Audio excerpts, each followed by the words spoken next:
What it do, everybody? Man, thank you for pulling up again, man. Welcome to another edition of Live Live on on Sunday, man. Sunday. It's so good to catch you here. Me and my dog Mike holding it down for another phenomenal week, man. Mike, what you got? What's happening, man? Where you at? We see you in a Man, new location. We see you moving and grooving. Tell the people how everything going before we chop it up, man. Get into it. I'm in the boot. I'm Ooh, in the boot. I'm in ooh. I'm in Shreveport. Shreveport be good to me. Shreveport, Ratchet City. Let's get ratchet. Let's get ratchet. Bro, I'm gonna be real. I ain't seen that ratchet. Well, they I ain't cleaned it. Yeah, go ahead. Tell them. it to me, and I don't want nobody from Shreveport to take this the wrong way. But I want to run for mayor of Shreveport because I ain't seen no new buildings. I ain't seen no new highways. I ain't seen nothing new. Everything look about 1950. Well, you know what that is, man. It's a smaller city coming up. Remember, Mike and Ned, did you go through the Union Studios, telling people what you doing, Mike? Go It's ahead, a talk little with the people, the man. G Unit Studios I probably do tomorrow. Okay, It's a little kind of far, bro. okay. So it ain't in the heart of the city. Nah. Gotcha. Well, it should be on the outskirts. You know what I'm saying? They got all that Yeah. equipment, everything going on. That's good, man. Congratulations to my dog Mike down there doing what he said he was gonna do. Remember, the biggest thing we try to do, y'all, is number one, accountability. Number one, number two, make sure we do what we gotta do, Mike. Man, how was the week, Mike? You say you was in the boot. Anything cracking down there? Would you just get your life together? What's going on down there while you down there, fam? Bro, just get my life together, man. That's good. Ain't really nothing cracking down here. I mean, I tried to see what was cracking. It's nothing, nothing at all, nigga. Like That's what my it's dog. What guts? You know what? The beautiful thing, man. Some points in your life you get refocused. Some points you get to grinding. So this is one of those grinds. His fool. Last week was crazy for me, Mike. You know, got off the plane, Mike. Did the traveling. Had to come back and work. Then had an event that Saturday, man. So today was the first day I felt like I just got to breathe, man. But you know what I learned, man? Everything you ask for, you got to be grateful when God give it to you, man. You you know what I'm got to. saying? Shout out to Best Conversations. They had your boy Mike, my third feature with them in Raleigh, North Carolina. The interview is there. Crack killed it, Mike. You know how we do. Lace the stage, man. Shout out to everybody that had your boy down there. It was cool to be Right. in Raleigh. That's my third time in the city, Mike. You know, I ain't really know nothing about it, but Dang, awesome, bro, man. I should have sent you some places to go to, bro. Raleigh, You my should have. spot. I ain't know, bro. It was just, I was in there with the Bar Louie that night. Shout out to Bar Louie. It was heavy. So, Right. man, we got to have fun with that, man. Also had the event this past week, Mike, in the Trey. We had our community event, Mike. That was pretty dope, man. One thing I learned while we was doing that, Mike, planning and organizing, my skills is getting better, Mike. I can actually throw something and it goes off, man. So I'm thankful that I'm getting better. Everything that you self-learn. But the one thing I learned the most, Mike, man, is in our community, man, we got to make sure we do some stuff, man. It's so many needs, Mike. I think we had 32 requests, dog, for 5 hours. Wow. I said, there's no way, you know what I'm saying, Mike, that I can't even get a fraction of that done. I told the people, did what we could. And one day, Mike, we hit the made college camp. They got an HBCU down there called TSU. We hit that one. We hit the two gardens.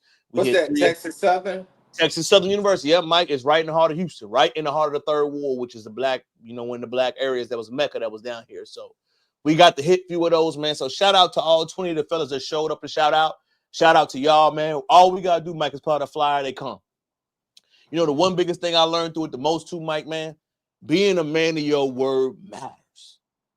Being a man that's going to do what you say you're going to do, i.e. what me and Mike do every week, making this dedication to say, hey, we trying to add something additional to our lives.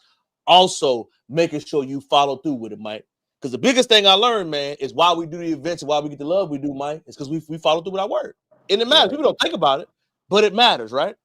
And the Right. reason why I bring that subject up quickly, Mike, on today's broadcast, Trump said it ain't no list, Mike. He stood on business, Mike, and said Epstein ain't do nothing wrong. And for all Yeah. those who don't believe me, Mike, I'm going to let the president say it out his mouth before we give context, man, before we dive into it. Like, comment, subscribe, follow my dog, Where McCall on all platforms, follow King Crowder on everything, Mike. Buckle in, man. We got a long presentation for tonight. Let it go. But I don't understand. 1 second, my bad. Are you still talking about Jeffrey Epstein? This guy's been talked about for years. You're asking, we have Texas, we have this, we have all of the things. And are people still talking about this guy, this creep? That is unbelievable. Do you want to waste the time, and do you feel like answering? I don't mind answering. I mean, I can't believe you're asking a question on Epstein at a time like this. In February, I did an interview on Fox, and it's been getting a lot of attention because I said I was asked a question about the client list. The DOJ may be releasing the list of Jeffrey Epstein's clients. Will that really happen?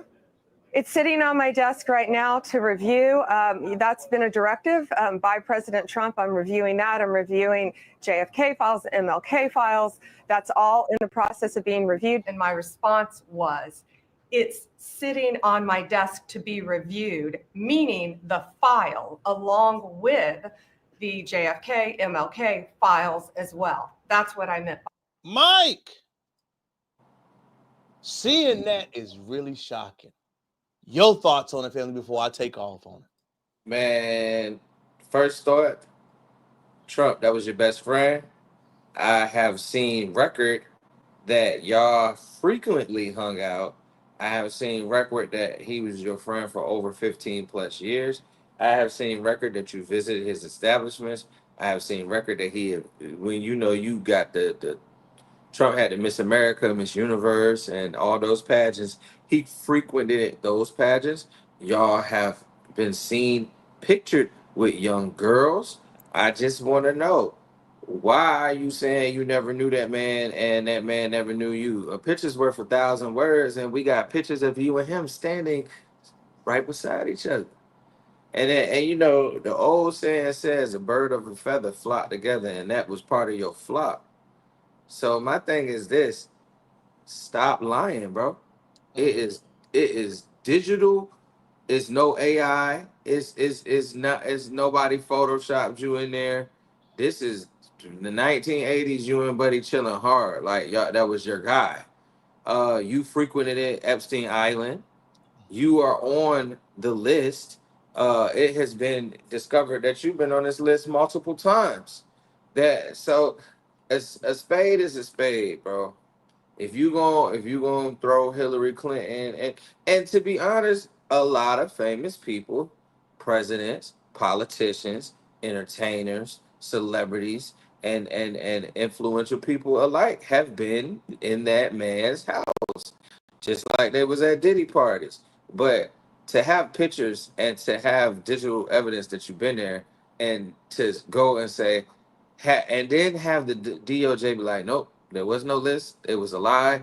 Jeffrey Epstein never existed in that form of fashion. Like, come on, man. We all know that. And I will say, if you was fucking around with them little kids, you deserve the worst hell on earth and in hell, and you deserve the maximum that the law will give you. And please stop lying to America, because we not stupid. Just because you say it ain't happened don't mean it didn't happen, brother. Well, Mike, let me go ahead and shout out to my dog Mike for chefing it up that early. That was bars, family. White America, welcome to how black people live. Remember when we told y'all about Tulsa and you said it didn't happen? Remember when we told you about how the police used to hit us and you told us that didn't happen? It could be on camera, Mike. They would say you got to comply. Guess what? The same thing just happened, and they let you know it is a difference. A lot of white people in this country get confused, Mike. If you are not a part of the affluent class, you may be white, but you don't have the same benefits. Trump told you to your face, Mike. We know we took little girls out, but guess what? Get over it. Get over it, Mike. That's what he said, Mike. It is what it is. Mike, I ain't showing shit. You ain't seeing shit. It is what it is. All that talk.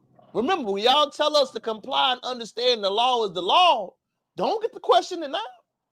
You are getting the same treatment that black people get in this country. The law tells you it is what it is. You got to respect the law, Mike. Even if I see with my own eyes, Mike, we see with our own eyes. But what they tell us, Mike, no, it ain't happened, Mike. You should have complied. My man said, I don't even know Jeffrey Epstein. Mike, but I'm saying, Mike, it's the irony of Mike. A lot of people don't understand, Mike. When Martin Luther King made that quote, injustice anywhere is injustice everywhere, he was talking to them. You got to injustice people that were black because y'all felt you had more power. Now, somebody that's representing the affluent class is saying the same thing to you, and you can't get no justice, Mike. And I want you to remember, those ain't black girls that were getting flown out, Mike. White women. So if young white women get flown out by rich billionaires, Mike, ain't nothing you can do about it. And you know what's more scary than anybody, Mike? When you know you don't have any power. Trump represents the millionaires, and he said, Mike, ain't nobody going to jail, Mike. Ain't nobody do nothing. Y'all need to get over it. So now you have the same feeling that a lot of black people say in this country. That's just the same. You, Mike, my bad. That's just the same as like, hey, Trayvon Martin got shot. We know George Zimmerman did it. Trayvon should have complied, Mike. Ain't that what they always tell us, Mike? Yeah. Believe the police. The police have no reason to lie. Mike, I don't mean, and this is me being facetious. Why Trump got to lie, Mike? He part of the government. I trust the police, Mike. Ain't that what they tell us? Back to blue. Mike, am I lying? Ain't that what we always hear? Hey, he said it ain't happened. Mike, and guess what? It don't matter. Like Mike said, we got picture evidence. You ain't got picture nothing. And you know what the ultimate disrespect he said, Mike? What you gonna do about it? Y'all ain't in the street riding. Y'all ain't making no chance. And this y'all online, MAGA land typing. What anybody doing about it, Mike? Somebody gotta turn up. And this young white women getting taken advantage of. Mike, again, Mike, he said to their face, what you gonna do about it? I ain't showing you no list, Mike. Turn the page. Why are we still talking about it? Ain't that what he said, Mike? I'm just telling you the raw. You know, my boy Mike polish it up. Me, I'm gonna give it to you raw. Lay on the pavement, Mike. My nigga said, who's Jeffrey Epstein? Mike. And we got pictures, bro. We got pictures with them like this. Mike, ain't no Epstein. What you talking about? Ain't no list. You dreaming. He said that. But I'm gonna say it again, Mike, and I'm being facetious, but I'm being serious. The way you treat other people comes back to you. And y'all tell black people all the time, Mike, ain't none of that. Police had justified. They were right to that to happen. You gotta listen to the law, man. Okay. If it's okay when you do it, it gotta be okay when they do it, right, Mike? What's the difference? Oh, the difference is reality is setting in. They let you know it's levels to it. Mike, let me put my history cap on right quick. Most people don't read stuff, Mike. But when you go back to the origins of this country, Mike, you know who it was written for? Wealthy, Christian, white males. Let me say it again, Mike. Wealthy, Christian, white males. Key word is wealthy. So if you were poor, you ain't have no rights, Mike. Black, white, or indifferent. That's why racism became so strong, because it had to be a tiered system to say, hey, you might not have money, but you better than those Negroes.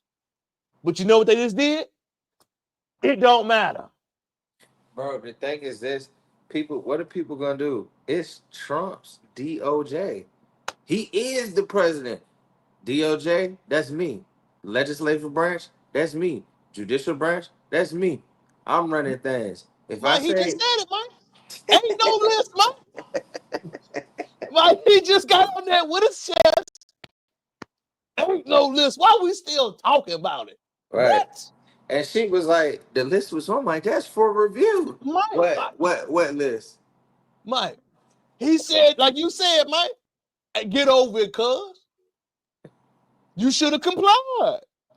You should have listened to the law. We being facetious and being trolling right now, but that's what happens. So when you use that same talking point, we just got to keep referencing this, Mike. It's the same thing. My thing is, how long they gonna let this man just do what he want, bro? The reality is hitting them in the face, Mike. It's fresh news, Mike, but it's still being talked about. The reality of that you are not like him. When do you think the average white person hears that, Mike? They don't hear it a lot. You know how deep that is in your psyche, Mike? He letting you know you not like me. You can't get away with what I can get away with. I can go fly your daughter out and ain't nothing you can do about it, Mike. Because let's be clear, Mike, you hit on something earlier. Did he get RICO charges? Who else getting RICO charges, Mike? Let me the white man that got hit with a RICO. Harvey Weinstein didn't get hit with no RICO, FRICO. None of them other country singers ain't getting hit with the FRICO, Mike. Only the black people? Okay. They're letting you know right now, ain't nothing gonna happen. Bro, they let the CEO of Abercrombie and Fitch chill. Like he got bail. I'm just saying, Mike. And look, and he on tape raping people, dog. Where he at, Mike? I don't see him on a major case. I don't see him making He got a nationwide major news. case, but his case is hush hush. Like he got bail and everything. That's what you saying, Mike, and I agree with you 1,000%, dog. What we talking about? For real, Mike. What we talking about? But it's a Mike, but I hate to say this, Mike, and it's gonna sound messed up. It's good for us because the reality need to hit, Mike. In this country, it's a facade, Mike, that we all the same. We not. Now they getting the reality check, Mike. Trump setting it off, Mike. Remember, he's 6 months in, Mike. He's became president January, Mike. He's setting it off, letting his nuts hang, Mike. Boop, boop. Hey, no, nigga, ain't no list. Get over it. Mike, is he not setting it off early? Ain't no list coming out. Ain't no list. Move ain't on. Nobody do it. Bro, the crazy part is ain't nobody do nothing. Mike, what'd he say, Mike? What you gonna do about it? And Mike, if you ain't gonna do nothing about it, why are we talking about it? Right. When Mexican OT said what he said a few weeks ago, Mike, we said something. MAGA land. Make America great again land. Where y'all at, fam? Ain't nobody pull up. Ain't nobody say we gotta have a conversation. Ain't nobody crashed out, Mike. Ain't nobody up the switch. Ain't nobody do nothing, Mike. Okay. Ain't nobody crashed out, Mike. Ain't nobody had a blicky out the corner. Okay. Okay. That's all we need to hear, man. And again, this is our first session. We were so long-winded on that one, y'all, because it is such a real topic. But I don't think a lot of people talking about it, Mike. Like, MAGA land is crashing out, Mike. But I'm always keep asking the same question, Mike. Who gonna do something? But my thing is this: I think it was mute for him to act like that and to set that standard. We don't know how many people it was mutually beneficial for. Powerful people. People was like, hell yeah, D. Go ahead and do that, Donald. Ain't no list. You feel me? How many? Ain't no list. Ain't no list. What you gonna do about it? What you gonna, Mike? Ain't that what he said, Mike? What you gonna do about it? What you gonna do about it, cuz? You ain't gonna do nothing? All right. Clear it out, Mike. That's what he did, Mike. And for our second subject for the evening, man, Mike, what's up with your boy, Mike? You know who's looking more goofier and goofy as time passes on, Mike? Jim Jones or Drake? Which one? No, worse than them, Mike. President Obama. Mike, have you heard his recent take about why black boys need to listen to gay men? Play that shit. Roll that beautiful bean footage. Who's gay or non-binary or what have you, they have somebody that they can go, okay, I'm not alone in this, right? So that I think is creating that community. I know it's corny, but that's what they need. We allude to it, but Craig and I, we grew up in a huge community of extended aunts and uncles and cousins and all types of male role models, which helped in broadening out and filling in where our mother and father were limited. Community, big, huge, not just a single mom, or mom and dad, but a broad community. And I can appreciate you using our family as an example, but uncles, but not necessarily blood It doesn't uncles, have to be blood. but men who can who can give a kid or kids some contextualization of who their parents are. There are a lot of ways to be a responsible, respected, strong man. You don't have to be rich, and you don't have to be a professional athlete. And you don't have to go find it on the internet among a group of unclear influences.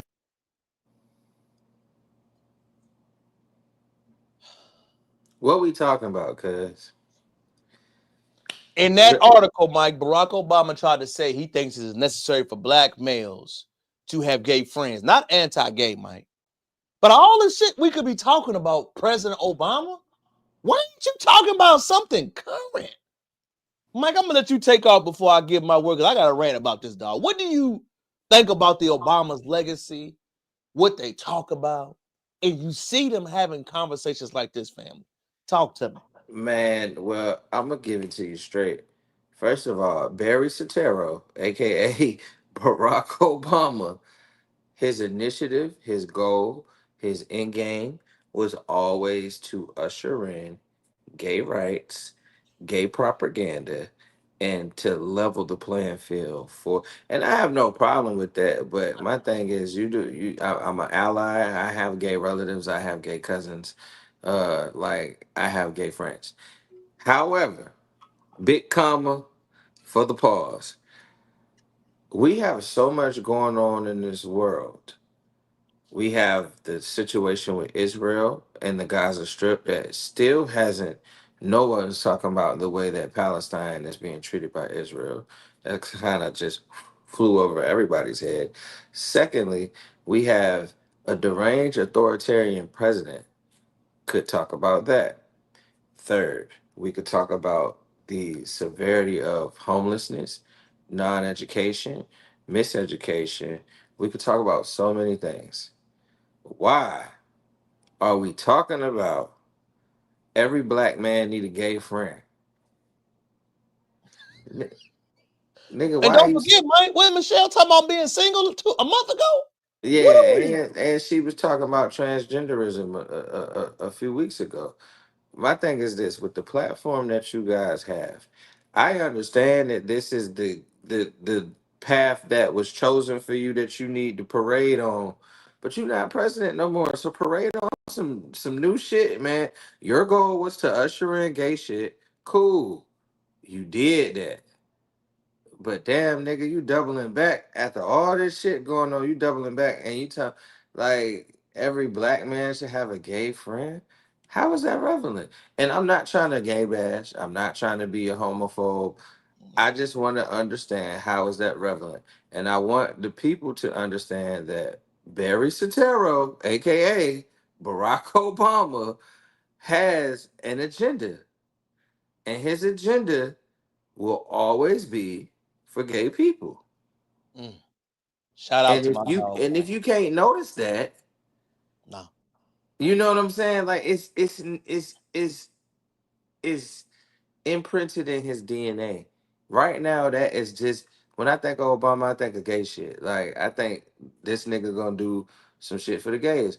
And that's totally fine. But like, bro, get off that horse. It's another horse you could ride. You gave them rights to get married. You gave them more rights than they ever had as like couples and all that. But I just feel like, what are we talking about? What are we, like you said, what are we talking about, bro? And why are you choosing to talk about that on a national platform where you know millions of people gonna watch? Let's talk about the issues that we have right now. Let's talk about getting a Democratic candidate. Let's talk about that. Let's talk about getting a Democratic candidate, nigga, so we can go against these Republicans or these MAGA people. Let's talk about what the Democratic Party is doing to counteract all this fuck shit that's going on. But we talk about every black man needs to have a gay friend. Why is that relevant? Bars, man. To me, Mike, remember when we was leaving college, Mike, and we kept hearing Barack Obama, when he gets outside of office, is going to speak on things. Barack and Michelle Obama are going to be black advocates. I want to know, Mike, why do two legal scholars that went to Ivy League school don't speak on any legal matters? Mike, they ain't speak on Carmelo Anthony? We keep forgetting that, Mike. Y'all ain't give a take about a 17-year-old first-time offender young boy in Texas being charged with capital murder? They Y'all barely ain't speak speaking on on the issues. Mike. Y'all ain't speaking on reparations. Y'all ain't speaking on the change in community. not the legal status with marriage, not violence in our community, Mike, not anti-black hate crime bill, not Mike said a vanilla of issues you could speak on. Y'all have hurt y'all legacy so much. I don't even think y'all understand it. Y'all legacy might be down in the dirt even more. Barack Obama, what male issue have you spoken about in office, since office, or leaving office? I'm tired of hearing the vanilla talking points. I'm tired of hearing that. Give us your opinion on something. You know why Trump is beloved? Love, hate, or dislike. Trump's staying on business. You know the reason why people want Trump, Obama in office? It's because of you. You don't realize that you spark the MAGA and Trump music movement because you are too political. You're so political that we don't know an opinion, a thought, an idea, a representation, or a feeling that you have. It's crazy to say you were the first black president because you don't speak on any black issues. It's crazy to hear that to me, Mike. You have a podcast. You have an outlet. Name me anything currently that you have ever said. I don't care about nothing else, bro. You're supposed to represent black people. You ain't speaking on nothing. Go ahead, Mike. My fault, man. It's just he never represented black people, bro. And that's what people. That's like from day one. He the only representation of black that he had was to get our vote. Facts. And I'm not even like he removed his base because of that. Now he's really getting the harshness of the reality. Is like, Mike, think about people that criticized Obama before we was growing up, Mike. Ain't nobody criticized him, Mike. Who criticized him? Bro, his base is the gay community. That's his base. Look at everything he did. He was in office for 8 years. Look at everything he did, and look who he did it for. Benefited all. Mike, you spitting. Mike is on fire tonight. Black voters, black issues, black struggles, black synopsis was not his baseline. And he never had that baseline. Never, not one time. So I say we really can't get mad at him because he has shown us who he was from the beginning. Bars, man. It's just, I guess for me, Mike, I remember being at Hampton and he was shoved. Obama's lifestyle was shoved down our throats. I don't want no goddamn Obama friends, Mike. You want a black man like Obama around you, Mike? No spine, no personality, all politics. Don't know what he's thinking, don't know what he's feeling, don't represent nothing. That ain't nobody inspired to, Mike. Nah, that's kind of whack, bro, because I really, we ain't never seen him really get fired up about nothing. He's not. He got fired up about something, Mike. Immigrants. And gays. He don't get fired up about nothing about us. He gets fired up, Mike. You know what I'm saying? I've seen him get fired up and have opinions and say what he got to say about stuff. Not for us, though. I mean, he makes it very clear, Mike, how you feel, bro. I'm about to give you a point, though, Terrell. Cook. Here's my cooking point. Chefing it up. Put my chef hat on. When you were raised by a white woman and you are half, black issues are not, you're not black. He is black. I don't want to all my half and half people, you are black.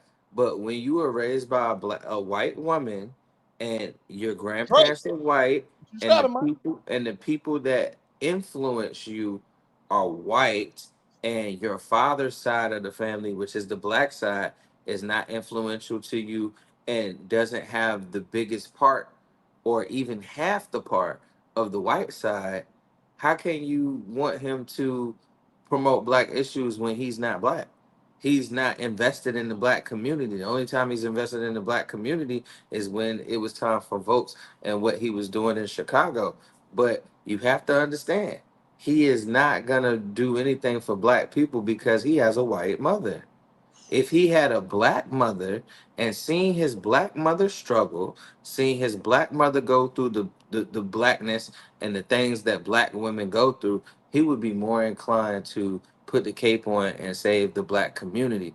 But being that he came from a white household, raised by a white mother and white grandparents, he is not connected to the struggle. He is not connected to doing things for black folks because of that. In his mind, he don't have to be, because at the same time, bro, he was technically raised white. Drake, Mike, that's what you're describing. And Mike, you are so good, brother. We so aligned. Before I get to cooking and let you go more, it was a creator on TikTok that had a video about this, Mike. 2 minutes long. We're gonna break it down. And we're gonna dive more into that subject because we've touched it before, Mike. But Barack Obama problem we have right now is an epidemic among some black men. Take a listen, Mike. Travis Scott are the perfect case studies for the Black suburban boy experience and what happens when you feel the need to perform a culture, struggle, survival story that you never lived. Drake, especially as of late, performs the hood. He borrows the slang, energy, edge that comes from various hood cultures, whereas Travis disrespects the elders of that culture and shrugs at its lineage, all the while using that same culture as a backdrop to his productions.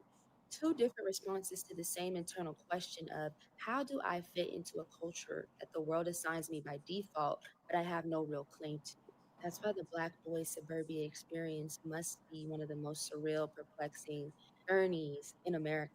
What I saw growing up was performance, right? You must be the athlete, the comedic relief, too cool to care. You build your persona or personality from a representation of you that you have no real claim or relation to. You haven't lived that struggle, but desire the respect that comes from that culture. You mimic and trust it and then disregard the people that originated it. One of Kendrick's most important messages in Not Like Us is that the hood, the ghetto is not a movie set piece.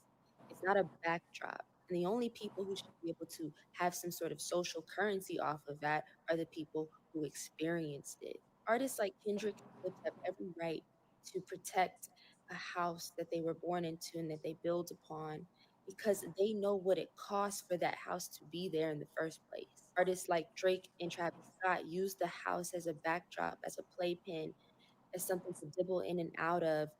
There's so much more to be said on this topic. The Black boy suburban experience is a true phenomenon that I don't think has been dissected, analyzed, studied as thoroughly as the Black girl suburban experience. I'd love to hear from people, especially Black men, about that experience of growing up in suburbia and what that means, what it looks like to you.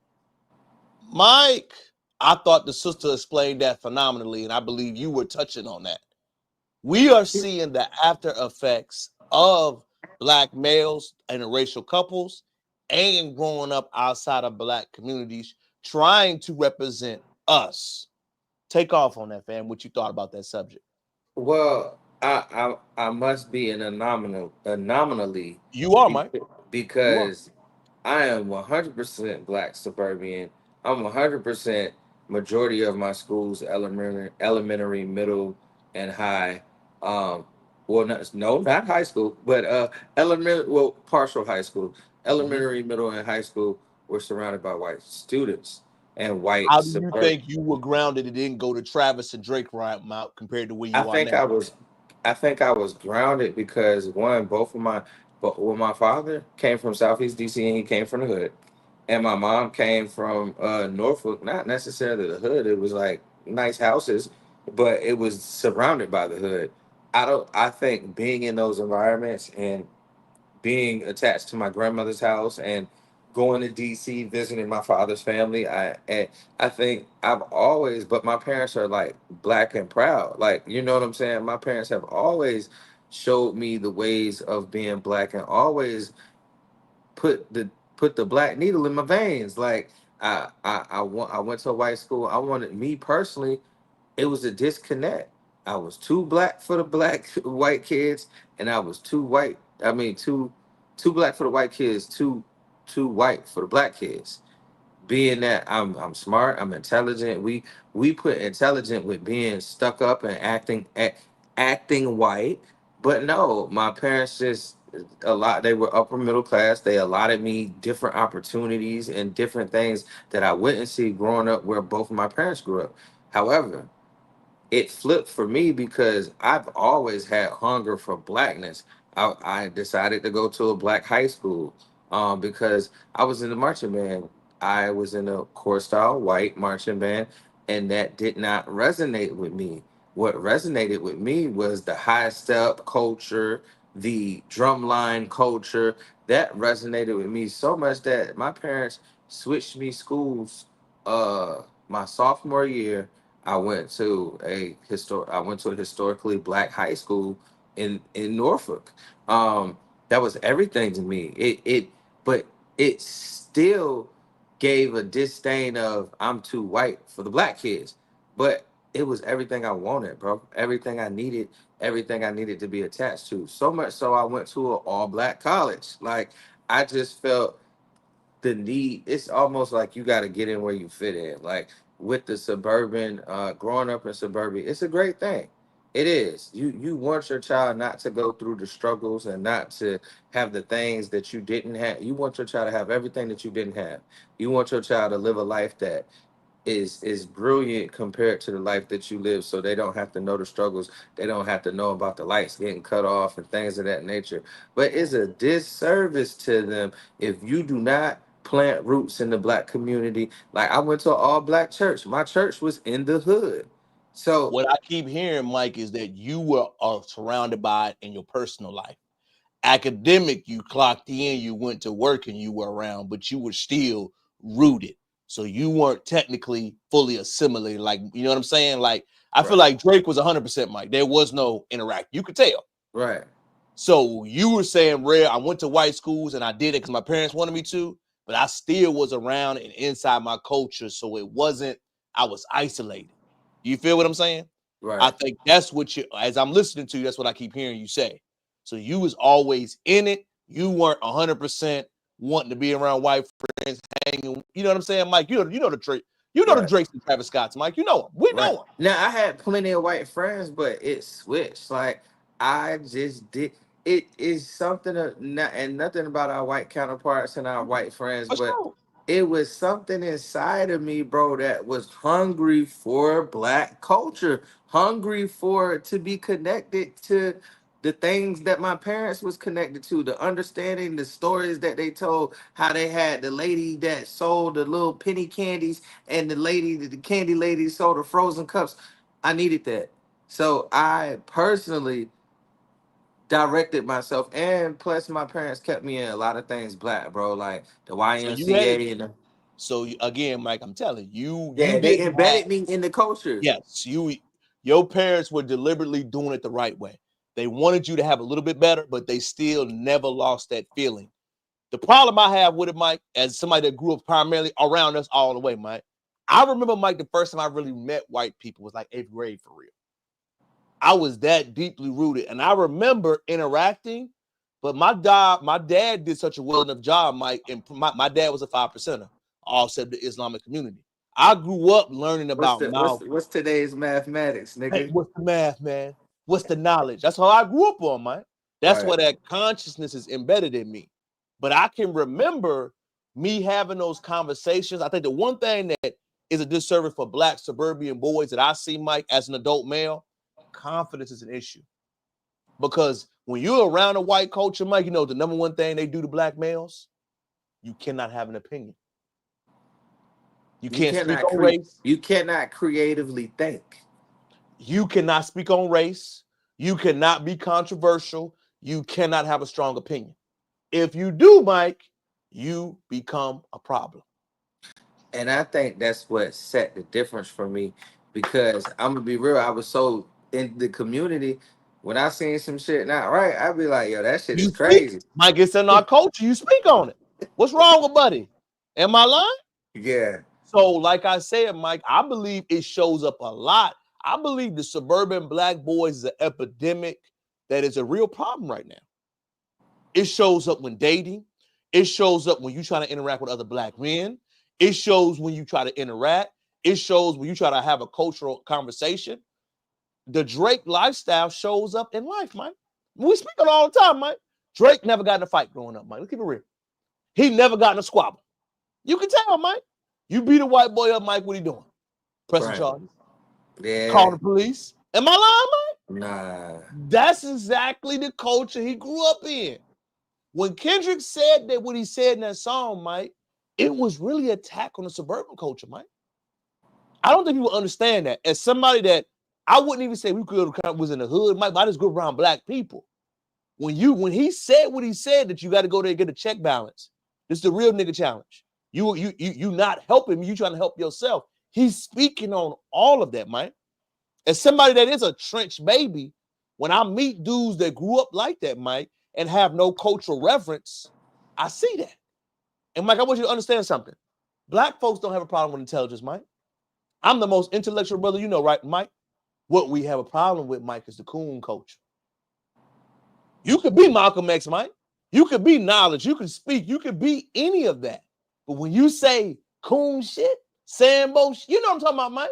Black men are abusive. Black men, black women, black. That's the behavior that nobody, I want you to understand that. For all my brothers that say, I don't want to act this way, no. What you hear black children who cannot communicate well, Mike, is that Sambo energy comes off. Because I want you to think about it, Mike. I spit the knowledge all day, Mike. Have you ever questioned my blackness? As intellectual as I am all the time, I've never had nobody question it. What they question, I want most brothers to understand. If you grew up in a white environment, they're questioning your energy. They're questioning. Go ahead, Mike. I was about to say, I must have been giving off the wrong energy or something. At that time, you probably did, Mike. Now, look at you now. It's different. You feel what I'm saying, Mike? But I want you to think about it. Since you met me, Mike, intellectuals I've always been. Have you ever thought Terrell Gibbs white? When I meet white people, Mike, I don't switch up. They've never questioned I'm black. It's a lot of black people, Mike, that try to switch up for white people. I'm going to tell you the most I see it with all the time is African and Caribbeans. You tap dance, you Sambo in front of them, Mike. I don't give a fuck if you white man in front of me, bro. You going to talk. I'm going to talk the way I want to talk. Fuck you. Mike, you know how I get down. You gonna adjust to me. I'm not going to adjust to you, bro. Straight up. That is the issue, Mike. And I'm saying for men especially, I don't want you to ever think it's an intellectual thing. It's not that. It's the culture of you and how you go around right people and your relationship to them. Again, Mike, in our culture, as a black boy that grew up in suburban environments, the first thing I always know about black males that grew up that way, Mike, they never have an opinion. I want you to think about it, Mike. When has Drake spoke about a race issue? He won't. When do Travis speak about? You want to know why he won't? You want to know how he won't? Talk to me. And I pray to God this don't come off as anti-Semitic, but the Jewish in him, no, it's real. The Jewish in him, not the black in him, but the Jewish in him will not allow him to speak on.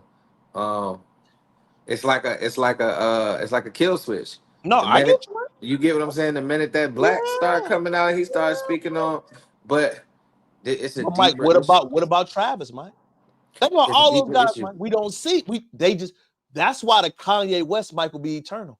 But I'm gonna tell you the truth. It's not a suburban or a hood thing. It's I signed this contract. Remember I sent you that post, right? I do remember that post.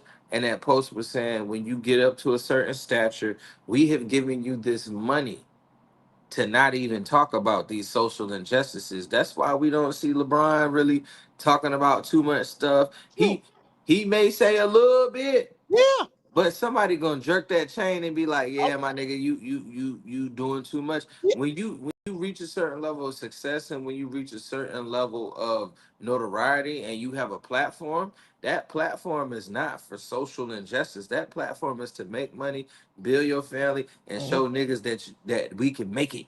But it's not. They give you the money so you won't say shit. Agree, so you won't say shit when shit get fucked up. And Mike, you are absolutely right. But I wouldn't even I would say Bron has done it though, Mike. Like you meet people that have money, Mike. Like you said, Drake's whole career has never spoke on anything. Nothing. The whole point of the rap genre, Mike, is journalism. It's kind of hard for you to be the great or the greatest one if you have no opinion. That's why Pusha and Kendrick are so even J. Cole, Mike. Cole speak on real shit. Right. Drake is such a complex entity. This is not about Drake. Travis too.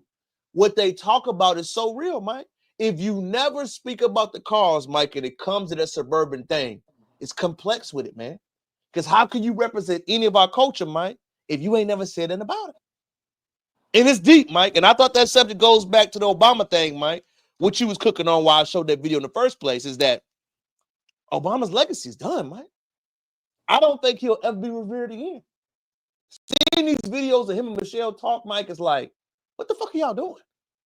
Like, for real, Mike, why do y'all have a podcast if y'all not going to talk about nothing? Right. Nothing of substance. It's like, bro, and I hate to say it, our podcast, for them to be president and first lady, whatever, right? Our podcast holds way more substance than what I've heard their podcast have. Mike, that's why I say, Mike, our long growth grind is going to be more resonating, Mike. It's almost like them niggas really just having fun. Like, Mike, it's like, what are y'all, Mike, I hate to say it, what are y'all doing? What are y'all, like, it's, when I see it, Mike, it's almost cringy. And they always talk about Trump, Mike, but I keep saying, do y'all know how long Trump's legacy is going to last, Mike? Forever, Mike. He is going to be the most notorious president, good or bad, no matter how you feeling, of all time, Mike. Because he stand on business. He stand on business. He not afraid. He's not afraid to, one thing he gonna do, that nigga may lie. That nigga may bullshit you. They all lie, Mike. But, excuse me. He may lie, he may bullshit you, but that nigga is gonna stand on business and give you what, like, he's gonna dedicate himself to his support group. And you can't do nothing but not shame it, Mike. Moving on to our next subject, Mike. We done killed it, man. God, we 48 minutes, Mike. We only got 2 subjects. We've been rolling, man. Mike, you know, something really bothered me this week, Mike. What's that? Man, the Urban League, Mike. The Urban League, Mike. What the hell do you know about the Urban League, Mike? I think it's like Jack and Jill. I don't know if you know about Jack and Jill, but it's like a social network for people to be young African Americans, women and men that are in the college age, to be put on and make sure that they're good and make sure they're outstanding community people, to build the community and have community acts and, like, out of college be successful. Mike, I just got to ask you a question, Mike. When has the Urban League represented Black America? They released an article this week, Mike, called The State of Black America, and it reads, for our audience, the State of Black America by the Urban League and our president. In our 49th edition, we issue a clear and urgent warning against our democracy, civil right, and hard work in progress under attack. This year, we will reflect a pivotal law, the Voting Rights Act, put on to border threats of justice and equality for Black Americans. What? The Voting Rights Act, when it was passed, Mike, in our 60 years, these rights are under siege. We face the dismissal of affirmative action and threat to access of our higher education and economic mobility that enables. State governments across the country are enacting new barriers at the ballots, restricting early voter piloting, purge voter rolls, and enforcing ID laws disproportionate against marginalized communities. In Washington, the extremist laws have said we want to use these to gut programs for their lifespan in healthcare and education. Executive orders have stipend equity requirements from federal agencies and silencing those in racial gaps. This report does not simply break down the new threats. It highlights growing resistance across the courtroom, classroom, boardrooms, and the new state of generational leaders to defend our rights against all our future access. This is not our only time to speak on it, but I wanted to speak as a National Urban League.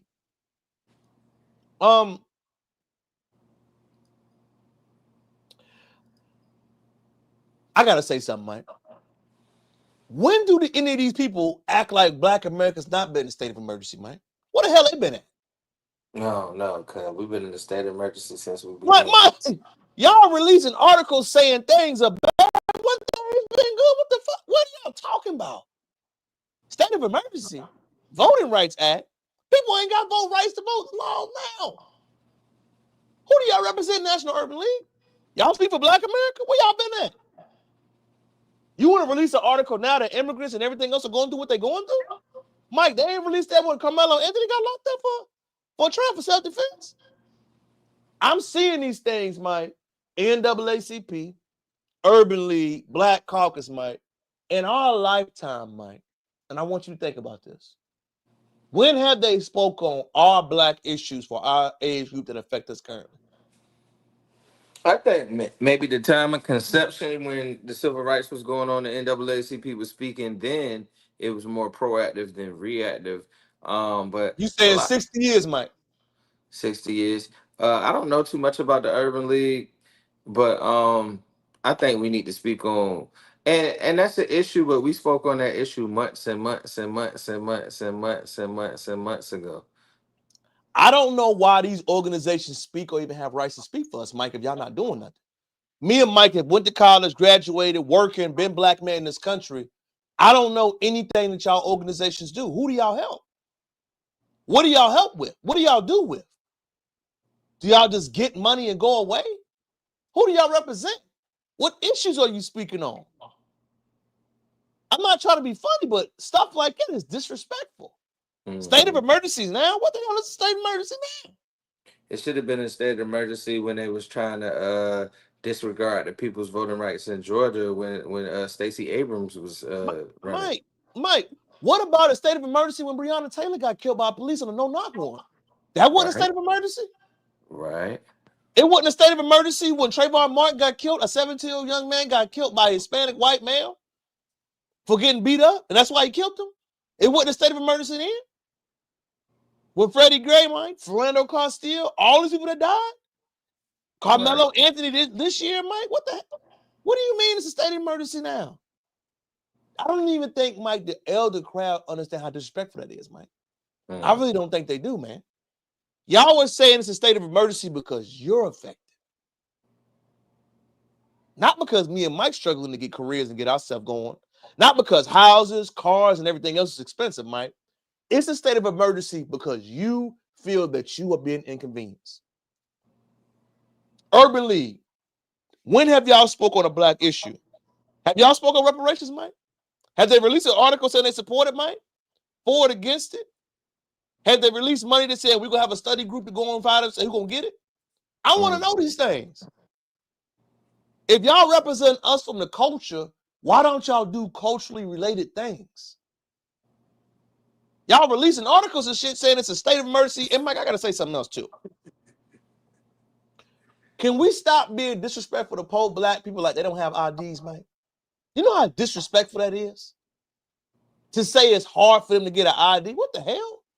Mike, how many black people you done met in your life, Mike, don't have no documentation? You know how disrespectful that is, Mike? Bro, I've met, believe it or not, I've met a lot of people. Mike. Just from working at Enterprise, I've met a lot of people that don't have proper documentation. And it's not just black. It's a lot of people out here that don't have proper documentation. But Mike, we putting that solely on us. You notice that? It's solely like black people don't have a damn ID to go vote. We got to stop that narrative, Mike. I don't like that little underlining. Oh, it was like, man, look, that is borderline blatantly disrespectful. Oh, we got somebody comment, Mike. Urban League was a person to the DEI initiative. That's true.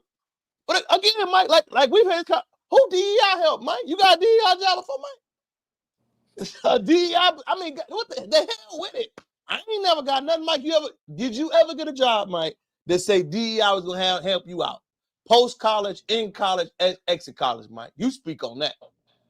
I know you've dealt with it more than me. I just don't know anywhere that has it. I just don't get it, why that's even a conversation if we don't benefit from it. I've never had it. But seeing these conversations, these talking points, Mike, it's shocking almost. Like, oh, we're in a state of emergency now. What? What the fuck y'all been at? Y'all want to write an article now? Y'all want to say it's an issue now? You know, I mean, I don't even think, Mike, it's so big of a disconnect. They don't even understand what the average black person's dealing with, man. And y'all supposed to represent us. Who, Crystal? What you say? Haha, it's because Urban League, they are funded by those who don't care. Their grants to stay funded is based on how they move. When they go against the grain, that's when the fear comes in. So true. Fact, Crystal, I agree with you 1,000%. And the brother right here, what does he keep saying again? Millions benefit from it. Look, man, look. If that's your perspective, we respect it. I just want you to name the millions. I invite you to come on the podcast and educate us about the Urban League, because I really don't know too much about it. And that's the problem, Mike. That's why I'm not saying much, because I don't know. Mike, if you don't know as a college graduate that was infused in the culture with it, name me the people that do. Name it. They want to keep talking this talk. Oh, man. No, bro. It's disrespectful to say now it's a state of emergency when we've been having problems.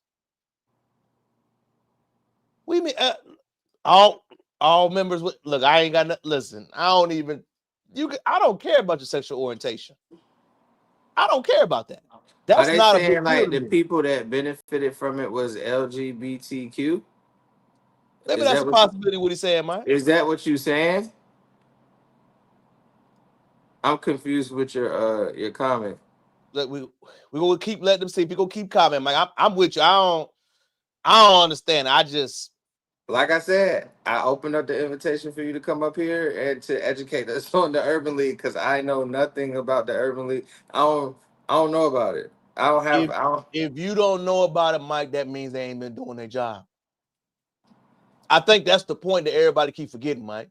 As Right. educated, as college graduates, as much impact we would see throughout our life, if you don't know, that means your impact has been minimal. Hey, hey, I'm gonna cut to something else. In the next 2 years, there will be a need for 500,000 trade workers, plumbers, electricians, people of those sorts, carpenters. We're going back to the age of industry. So in 2 years, we need to start, instead of pushing college. I love college. I got my education. I don't know what I did at college, but chase women and have a good time. And however, my education has allowed me to be in management for over 15 years. Congratulations to that. However, we need to swing the pendulum this way, and we need to push trades. Our young black boys, our young black girls, electricity, electricians, carpenters, people that work with their hands, like people that build things, pipe fitters. We need to push that. 500,000 jobs are going to open up for those type of needs. My bad, Tara. I had seen an article. No, you good, man. You good, brother. The black community, the civil rights movement, and I believe gays are inside the civil rights movement, and they are blacks that benefit from it. There's nothing wrong with that. Do I believe that was the only thing? Gays No. in every movement.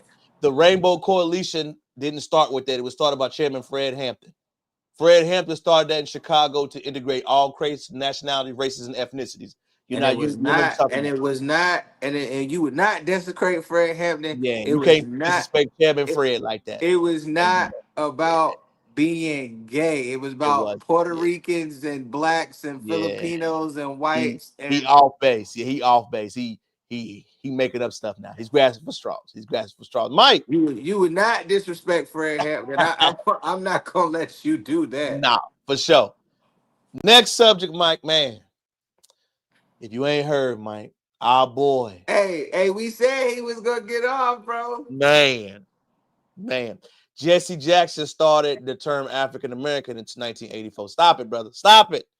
Jesse Jackson did open push, and push stands for pray until something happens. And he started the coin term African American because we would call Negroes beforehand. Stop it.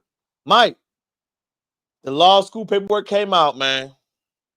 On April 20th, 2025, the Busby Laws firm filed a complaint against Shannon Sharp and one of our clients where acknowledged consensual, long-term, and tumultuous relationship. After a prorated and respectful negotiation, I am pleased to announce that we reached a mutual agreement upon resolution. All matters have now been addressed satisfactorily, and the matter is closed. The lawsuit will thus be dismissed with prejudice. Mike, take off, baby. Take off. Uncle Shannon, welcome back. That's the thing. People are just trying to play victim like we bleed something to color. Big facts, Crystal. Big facts. Uncle Shannon, welcome back. Now come on back to the black side where you could be a freak, and these black women ain't gonna take you to court. I just think it was a money grab. I saw the transcripts where it said that she texted him, "When you gonna put a black baby in me?" When you put a black baby in me, I ain't gonna. You're gonna. I hope you love this P word forever because you're gonna be with it forever.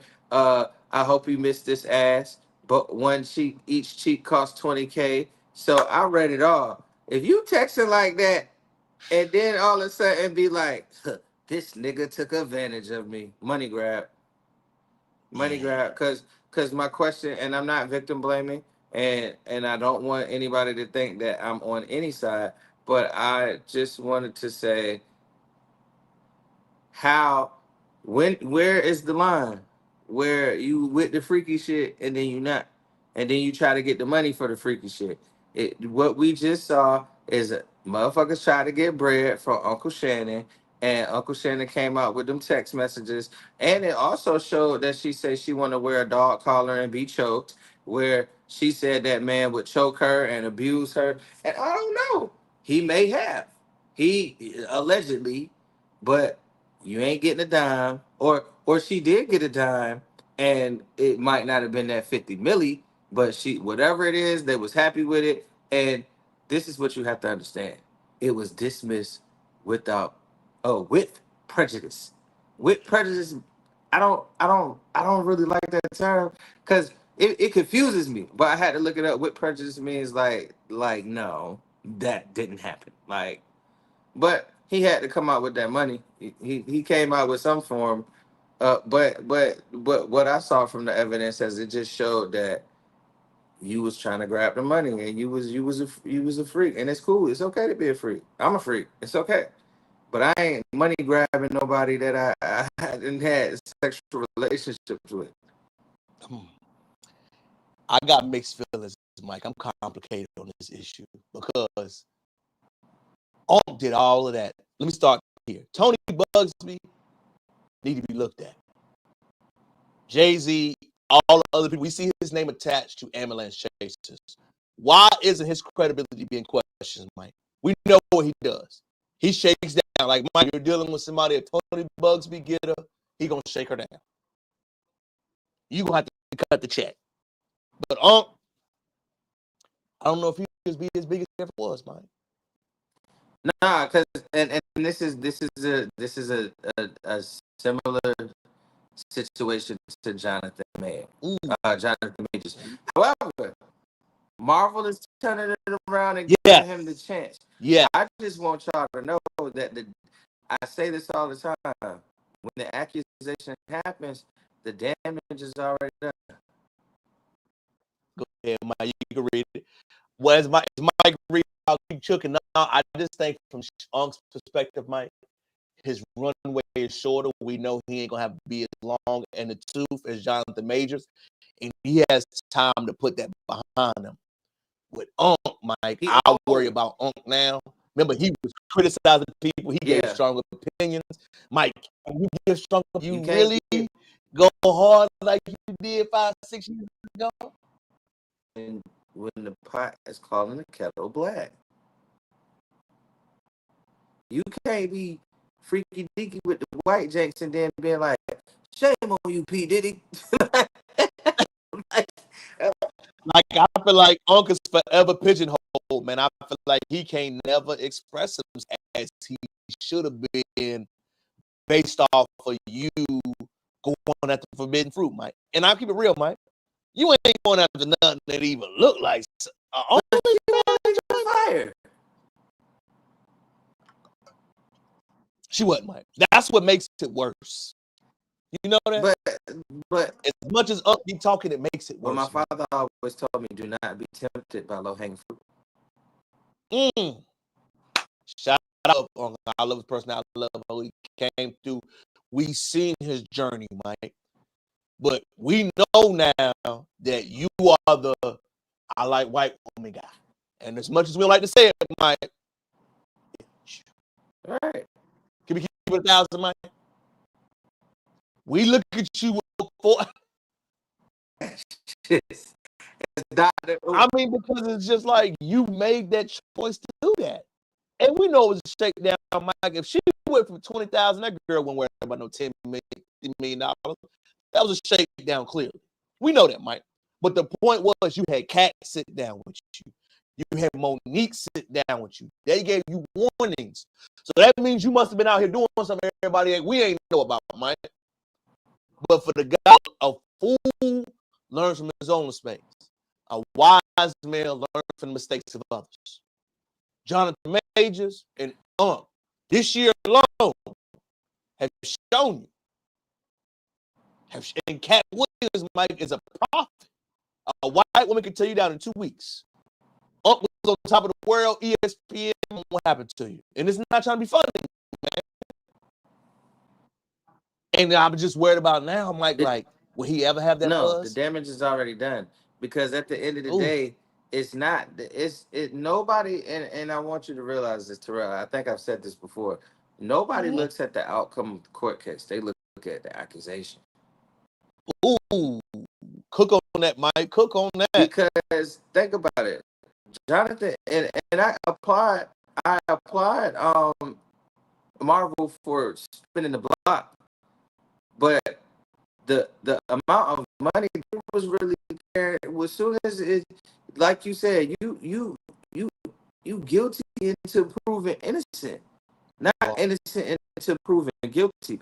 So soon as it's other people still out here, think about Michael Vick.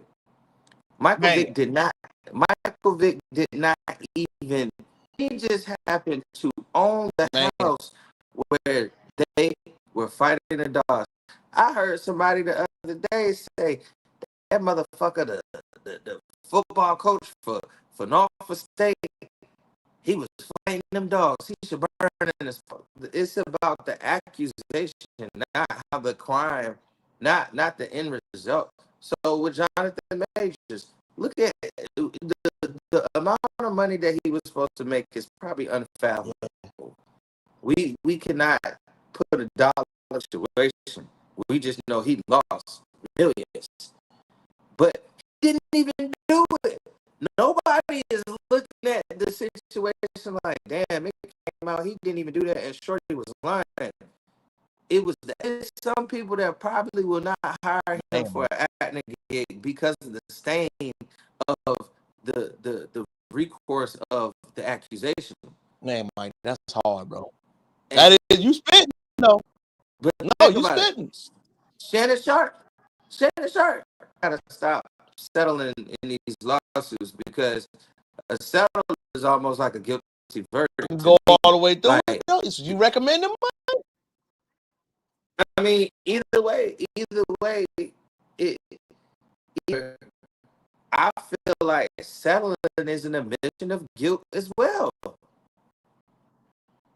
But Mike, moving forward, saying, bro, you go. Is that what you recommend? Mike, go on, put it on the paper. Put it on the paper. Are you recommend going to Diddy route? Go to trial? If you can do it, or was it because complex? Once you settle, and I know why people settle. Settling is the short game.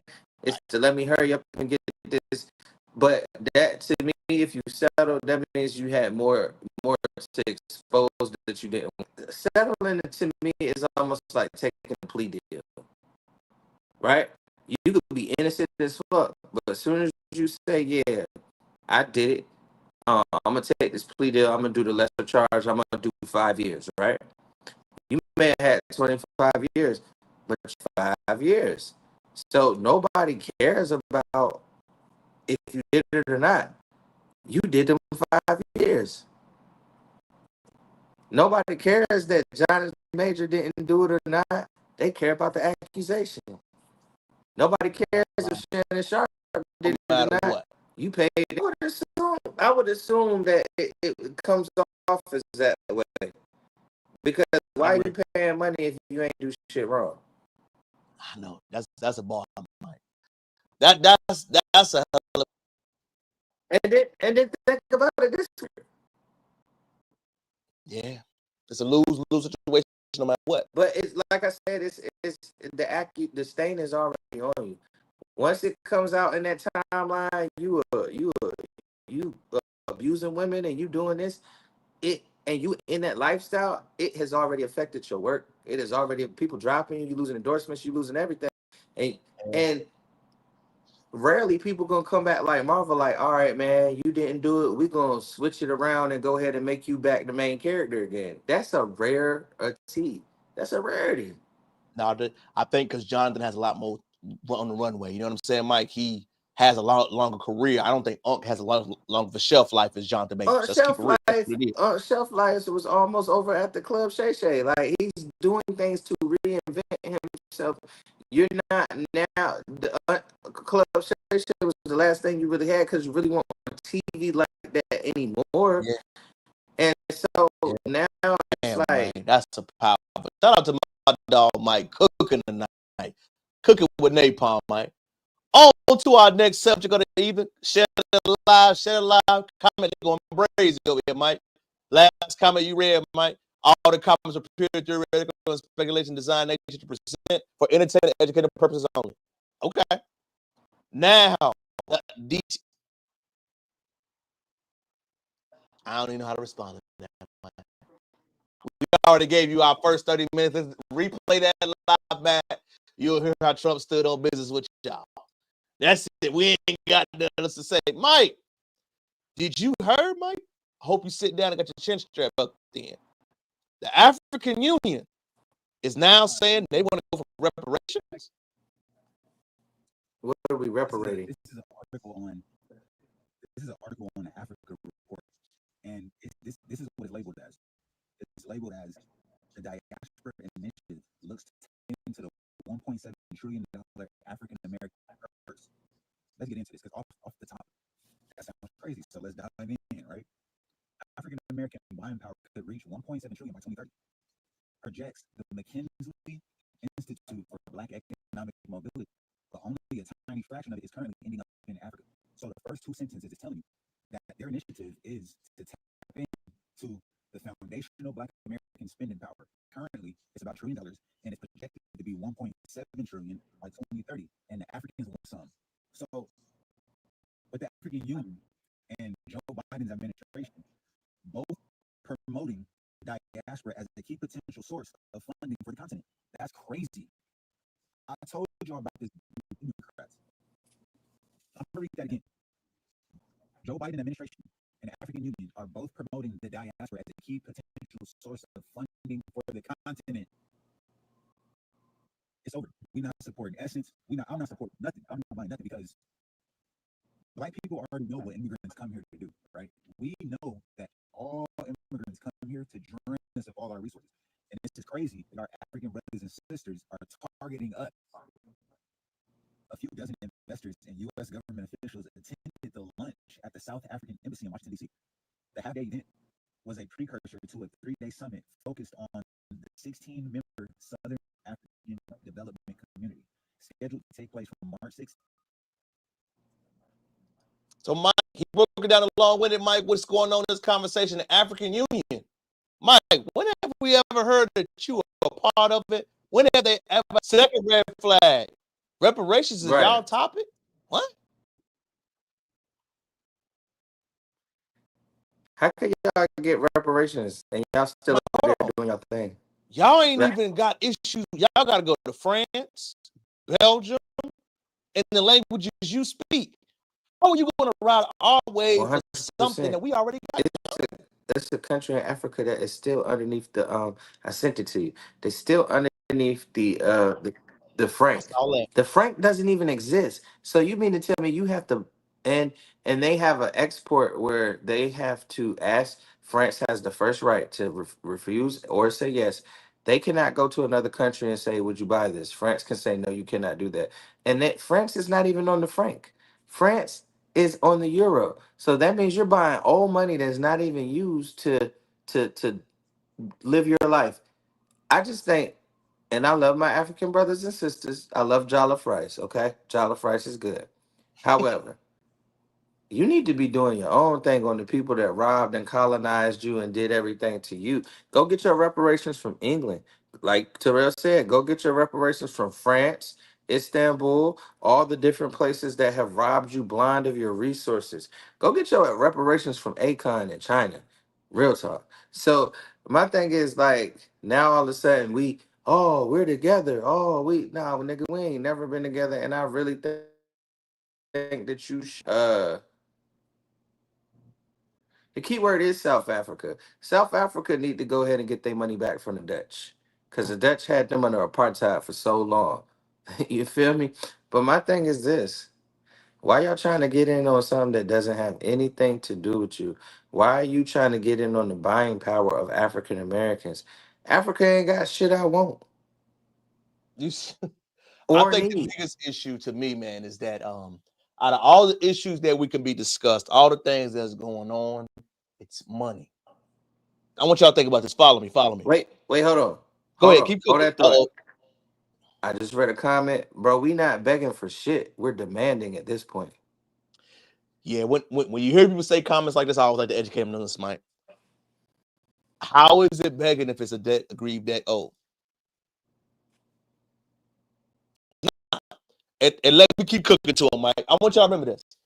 Out of all the issues we got to discuss and bring up, why is money given to what you need first? That's always a red flag for me. If I meet someone and a former relationship isn't solid or solidified, why are we discussing money? We don't even have a relationship. We have a mutual understanding of each other. If I meet you and I don't know have a relationship with you because there is trauma and issues going on, if you bring up money in the first conversation, Mike, how do you feel? I'm never talking to you again.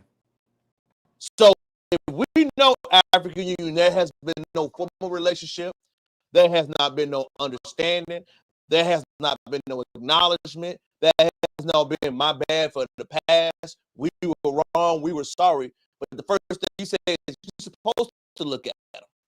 Put it side eye. So when these conversations, these words are being brought up, y'all, I want y'all to remember this. You are showing with your actions you want to try to get over on something.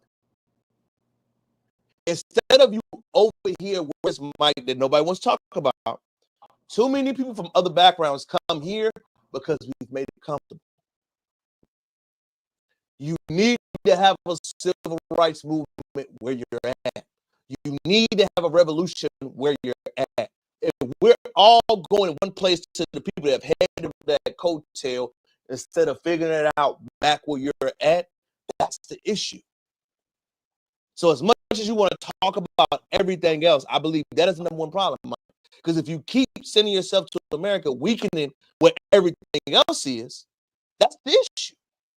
Go back to where you're from, plant your roots, put your big boy pants on, have a civil rights movement, Mike. Have a movement that says if everybody can't live right, ain't no do. Right. They killed our leaders too. They shot at us too. They put dogs on us too. They put water holes against us too.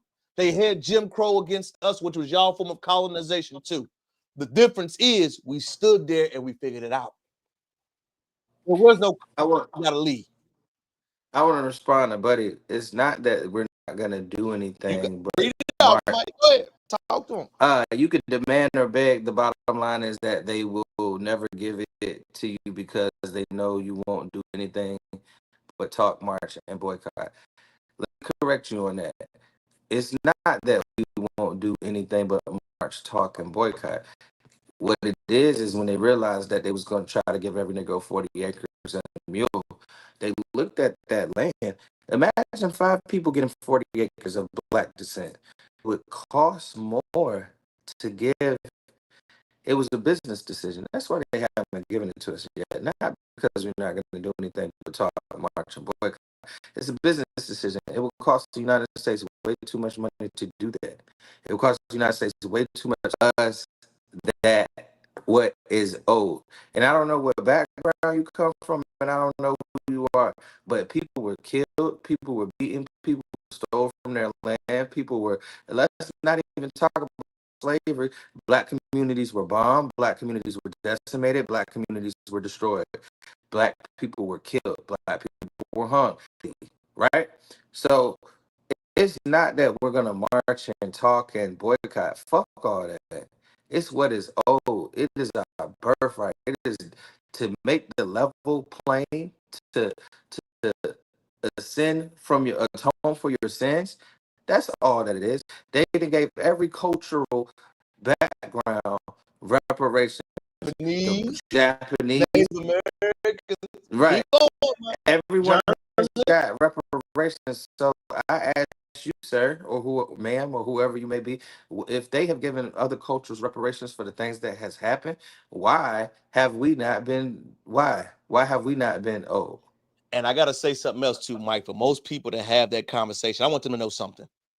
Why do we always look at ourselves through our lower lens? Follow me. Those black people that trick off the money, so what? Mike ain't gonna trick it off. Terrell ain't gonna trick it off. We gonna actually build and do something with it. Why is the lowest of the low the focus instead of the top? For what they gonna be doing, Mike? You notice that? Whenever it's referred to black people, it's always voted by the lowest of the low. And we have our low underbelly just like every other society. But if we focus on what the underbelly of the society are doing, instead of what the some are gonna be doing, they're gonna do right with it. Why are we worried about that? Oh, it's a tactic. Look over here. If Mike got that by $500,000, Mike will be up and actually open his business, invest like he's supposed to. We're going to have some people to buy rims, Mike. We're going to have some people to trick off the money. Mike, guess what? It was their birthright to get that money from what they were discriminated against. Let them trick it off, Mike. But we have way more in our society that will do well with it. That is the pigeonhole I don't personally like. Guess what? All Jewish people ain't rich, Mike. They're not. All of them ain't affluent, but enough of them are doing well, so they will be. Just like with our culture. We're going to have an underbelly that's not going to do well, but enough will do well to make it up from it. The system isn't gay enough for black males, no matter what you think, you're not man enough to violently oppress them. That's what your opinion says. You got to remember what your mindset is when people say these kind of concepts, Mike. I want you to understand something. It's called projection, right? When I project what I haven't done, I'm going to put that energy back onto you. That's what that means, Mike. What you didn't live up to it. So I'm going to put what we failed at, what we struggled at, and I'm going to throw that opportunity, that mindset onto you. But I always say this, Mike. Look at the fruits of your labor. How is your current country doing now? I love that conversation right there, Mike.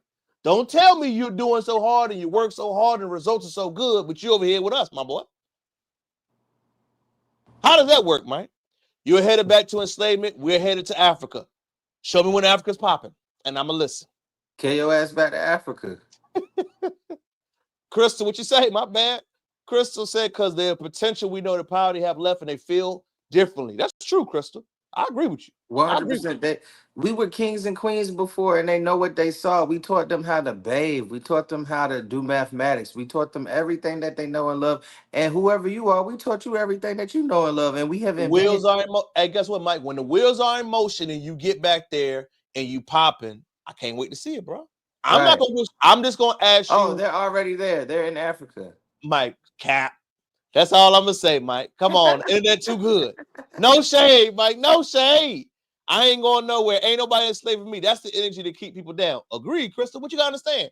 I encourage discourse. The brother can feel the way he want to feel, but you gotta remember, y'all. People with a defeatist mindset is gonna put that on you.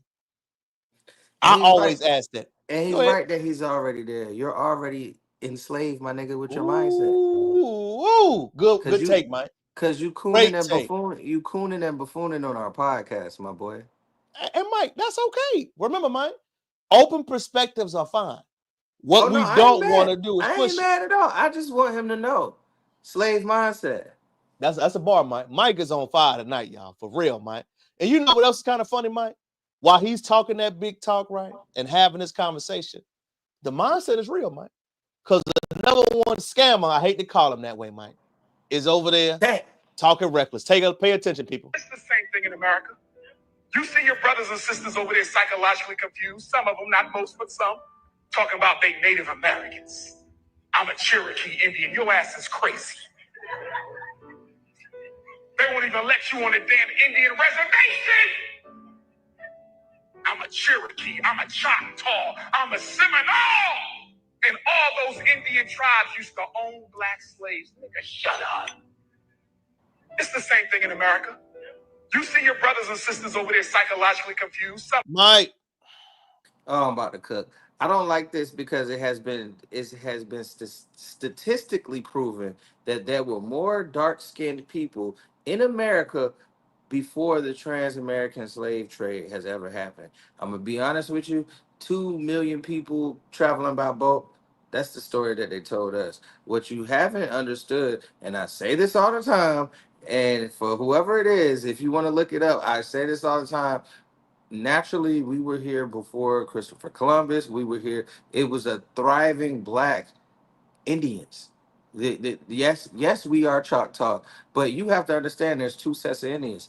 There's the Indians that migrated over here, that the white face Indians and the Chicano Indians that they look like.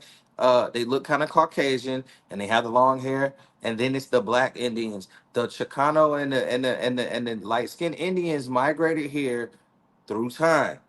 That's not the Indians that we know and love. The Indians that we know and love, They look like Pocahontas. Gucci Mane, man. They They look like look Gucci Mane. they look like Gucci, man. They darker than me and Terrell, and they would have beautiful chocolate skin. It is a known fact that over 400 million people were over here. Well, no, not yeah, 4 million, maybe 4 million, 400 million. I need to know the Yeah, statistics. yeah, I'll look it back yeah, up, but yeah. don't quote me on the numbers. But it was millions of black faced people that were already here, that already own this land. Now I'll give you another situation. When they brought all these slaves over here, the the Native American Act that changed the word Native American, and then they start calling the blacks Negroes. That's when they start categorizing together. The Trail of Tears. The Trail of Tears was to push everybody that was black faced out and bring the white people in. So it's Dr. Umar can suck a fat one, because at the end of the day, you still ain't provided us with the Marcus Garvey School for boys. Where is it at? Where is it at, Dr. Umar? Woo! But all you can say is that people want to claim to these things. Now, I'm gonna tell you the truth. Niggas is doing that 23andMe and that DNA shit. And what does it say, Terrell? Everybody that you know that has done that, does it say sub-Saharan?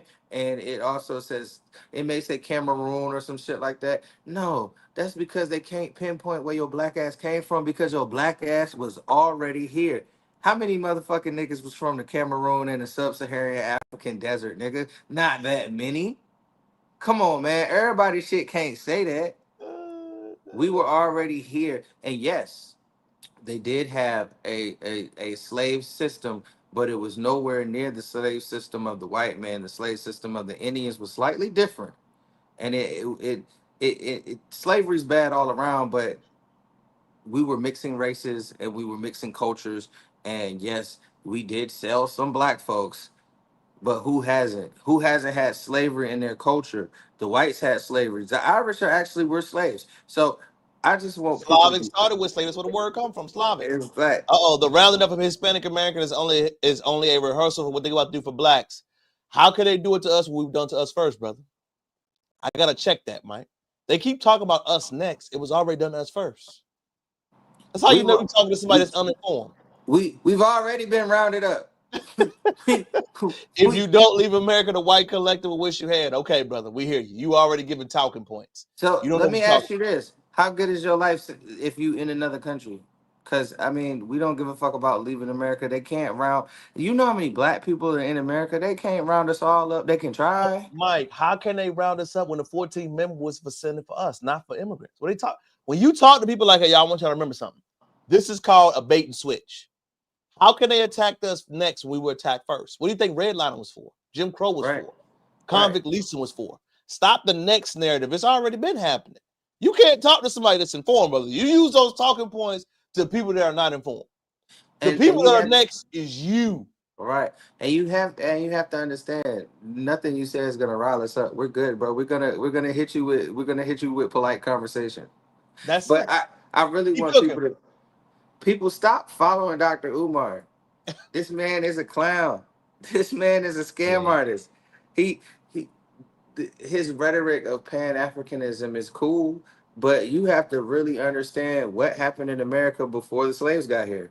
Yeah. You have to understand that. You have to understand that the type of plantations and things that they had. Why do you think they moved millions and millions and millions and millions and millions of Native Americans that was indigenous to this land? The Native Americans that you know of, like I said before, they do not look like the Native Americans that they keep picturing in the pictures with the light skin and the red paint on their face. They do not look like that. Right. The true Native Americans, actually, we were Aborigines. We were called indigo because of our skin. Why are they calling a group of people indigo? What color is indigo? Exactly. So it's no way that you can say that, oh, I'm Choctaw. Yes, I am. I'm Choctaw. I'm Cherokee. But these are the white tribes that they push you to. You need to learn about the tribes that existed already before that, whose names got whitewashed in history. I'm gonna start off, Mike. Phenomenal response, Mike. You cook with napalm. Why does this person keep talking about gay blacks? Yeah, he got something for it. Again, Mike, you see the words keep coming up, right? Yeah. Return to avid Roman-tide slavery. Okay, bro. We hear you. Okay. It's just, okay. Ain't no more need to be said, Mike. Okay. All right, bro. Mike, as we keep saying this too, man, I want people to understand this. Men are judged by what you do. Umar, what have you done? Where we know what you speak about, Mike. We know what you speak about. What have you created? What have you built? What have you developed? What have you done? You've been in the limelight 10 plus years, Mike. What have you created that changed the landscape for black boys and black women or black children? We know what you speak about, but what have you built? Okay, you have a book, something to sell, Mike. Remember, always something to sell, always something to position, never something to build or do anything. People that talk, Mike, and don't build anything do the most talking. You notice that? If I'm building, Mike, putting in work, I ain't got time to talk like that. Umar has time to talk, Mike, because he's not building anything. Like Mike keeps saying, which is right. The school has been an establishment for 10 years and it's not built. There's no enrollment. Before you speak on anything, brother, show us a full year of enrollment. Show us. I'm tired of hearing you talk. I'm tired of hearing your conversation, your talking points. I want you to show me your results and your actions. So when you go in other places, slaying slick comments, your influence is going down, down, and down. And Mike, I got another thing for him too. Who listens to Umar anymore? What influence does he have, Mike? Great speaker, Mike. Phenomenal speaker. Intelligent brother, Mike. But what influence does he have? I don't see any, brother. You cannot hate the... Hey, brother, we not... Hey, look. We glad, man. We hope you go back there and be happy. The eyes are useless if the mind is blind. Okay, brother, we hear you, brother. Hey, you got your 15 minutes of fame. We happy for you. Hey, I appreciate you tuning in and staying on the line we appreciate you, brother. We is not against you. We not, man. Change it to speed a little bit, Mike. I know you gave me some tap to the DM. I'm going to play the video and let you chime it in. Feature time. I'm going to give it one going, Mike. I forgot to show my dog, Mike, because Mike did have some conversation. I know you would have chopped it up. Take a listen, Mike. That's the same question. So Diddy is on the same level of John Gotti? Y'all remember who John Gotti was, right? Yeah. Throwing niggas off buildings. Yeah. Like John Gotti's AMT stealing cigarettes, stealing them. Hey, the mob, everybody had to pay police, captains. We said Diddy was getting down like that. So he didn't blow up Kid Cudi car? He ain't hit the motherfucker over the balcony? I ain't saying, but we not about to act like Diddy was was down. we ain't saying Cole. I agree. But hey, John Gotti though. They slapped Cole. Yeah, they slapped J. Cole. They slapped our boy, man. They fought at one of them parties. It was a great conversation. So as we end this shit, whenever did he get back into society? I mean, like, how will we remember him? Like, will we embrace him? I mean, you can't just his music is like timeless. Yeah, like it's you timeless. throw on some more money, more problems. Everybody gonna go crazy right now. You know what I'm saying? Could he drop an album that you would want to listen to? If he had the right talent on it, because he's never gonna be the star talent. Like if he had the right pieces to it, right, I think it could go. So you think if he would have come out and get the right pieces like he did that with that Saga Continues and we invented the remix? Man, but I don't know artists are dead and gone. I mean, I don't know if this shit true. They said the guy used his semen to put on that man's nipples. So I don't know. Hey, that's some wild shit. I mean, wild shit. Now, for me, you know what? Diddy did the same thing Bill Cosby did. He don't have no base. Yeah. Who is Diddy's fan? Who is Diddy's hardcore base now? after he isolated himself too much. And I think musically he'll always be have respect. But will he ever have that? I love Diddy. I think he was already hating on the low. Yeah, absolutely. He was not a big. He shitted on too many people. He did. So I feel like he's a victim, just like Bill Cosby was a victim of trying to isolate. I'm better. I'm up there. Yeah. So I think Diddy long term, his legacy is complicated. Hey, I'm gonna ask Mike, the same question. take off. I know you get some feelings about the Diddy subject. You know, on your victory lap. What did you think about everything you heard, you felt? Hey, Talk to me. and I appreciate the guys for having you on the podcast. But I will say this because you're one of my best friends, and I may be wrong. So go ahead and check me if I need to be checked. But my nigga, you could see the face of hate on the big nigga that you was sitting with on the couch when you began to speak. That's all I'm gonna say. And then I'm gonna leave it alone and I'm gonna put it on it. But you could see What's the up, face. Zoe? Zoe, what up, my nigga? I think it was just expression. I think the Diddy topic is a nuclear topic, Mike. We don't avoid those subjects. You know what I'm saying? And I think the Diddy one is a strong feeling. I mean, what did you take away from it? You think, was it crazy what I said? Was it insane to hear in 4K? What was you thinking, Mike? Hold on, let me fix myself. I had to plug my phone in. We've been getting hot and loose. But no, I think what you said was absolutely correct. Like one thing for sure, two things for certain. People love Diddy for what he put together, not what he was as an artist, not what he was as a businessman. None of that. It's what he put together. We like the Danity Kane, we like the Day 26, but if you really think about it, Diddy has also had failed groups. None of these groups have really taken off. Except for Mace. Mace was a good act, but Mace also fell off. Day 26 fell off. The Danity Kane fell off. All those groups have fallen off. So I think it's gonna be, if not worse, but maybe just the same. Like, I think it'd be more so, that's Diddy. Okay. I don't think that his prevalence is gonna be hard enough because, as I said before, even though you got convicted of only 2 of those counts, you still with the accusations and the videos and the conversations on, it's not moral. It's moralistically in people's eyes to be fucked up as a freak ass nigga. But it's the video that we saw you whooping Cassie's ass, and it's the things that they said and the accusations that they said that you have did that is gonna follow you forever. I don't believe a lot of people are gonna do business with you in the light. I feel like people are gonna do underground business with you, and you may need to even change your business aspects and your business names so that you can fall under umbrellas of you not being in the public. I think that you not being in the public eye is going to be the best thing for you, operating in the shadows. Man, Mike, great response. I believe the same thing, Mike. I just think it's crazy, Mike, the comparisons we give. We're really comparing Diddy to John Gotti, Mike.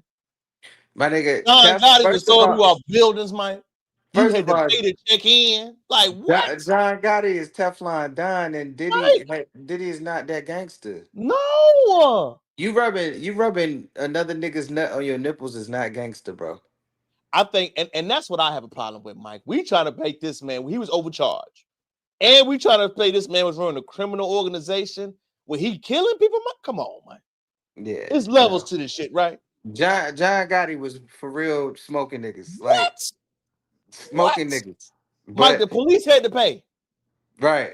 The police had to pay. Under John Gotti, you had to check in and pay.